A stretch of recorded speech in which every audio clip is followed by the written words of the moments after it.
òṣì onítà ó nílé ayé tí ó wá yó. Ọkọ̀ mọ́bọ́lá ńlẹ̀ o.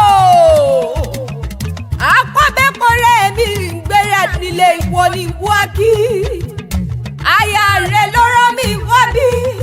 Ó ní wá kí oko òun, ìfẹ́ òun, èjìká òun, igi lẹ́yìn ọgbà òun, bàbá ọmọ òun bí sọ́ni ó.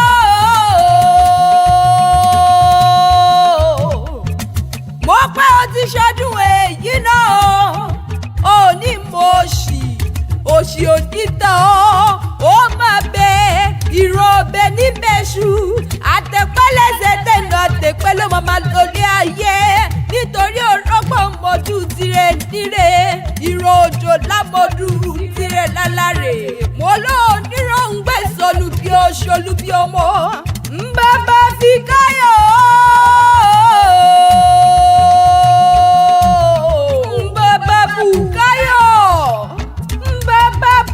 Kúmi ni mo wú ké sí bàbá fi ìyìn fọlúwa mo ló mọ̀ bẹ́ẹ̀ iléeṣẹ́ rẹ̀ ò ní dàrú aláṣẹ náírà lọ́jì ó.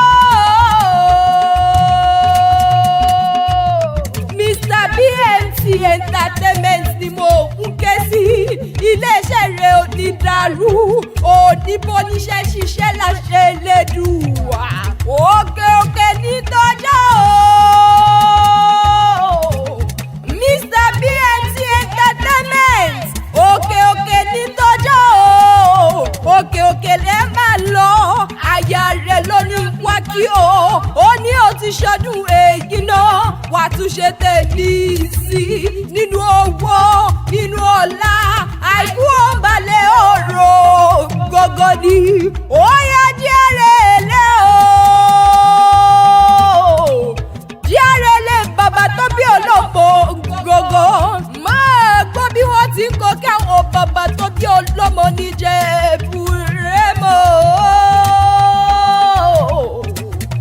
Ọmọ ẹlẹ́yìn òde aláfọ̀ọ́ṣe máa gbọ́ bí mo ti ń kó káwọn bàbá ti rẹ gògó.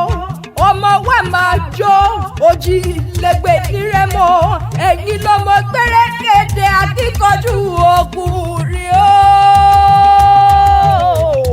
Olúwa ṣeun o bàbá for the girls máa gbọ́ mi máa gbóhùn lẹ́nu ọdún máa dán ẹ̀yin lọ́mọ lọ́kọ́ títí o.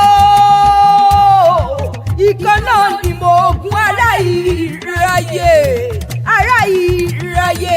ibi owó gbé ń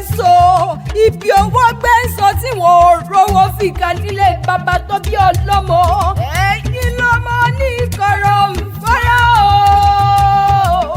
Aláǹgbọ̀dún mọ̀sù ọmọ alágbèrú aṣọ ẹ̀yin lọ́mọ máa jọ́gbẹ́rú máa jọ́gbẹ́ ẹ̀kọ́ ẹ̀rú ní sílí ẹ̀kọ́ lè sílí nílé bàbá tó bí ọlọ́mọ ọmọ Afọládé ọ̀ṣọ́ ọmọ oníta gbangba jìnnà ọmọ olórí ìta márùn ẹ̀kẹfà níbù sí àjòjì ó gbọ́dọ̀ mọ̀bẹ àjòjì tó bá mọ̀bẹ ẹ̀rọ ìbọn ní í ṣe nílé bàbá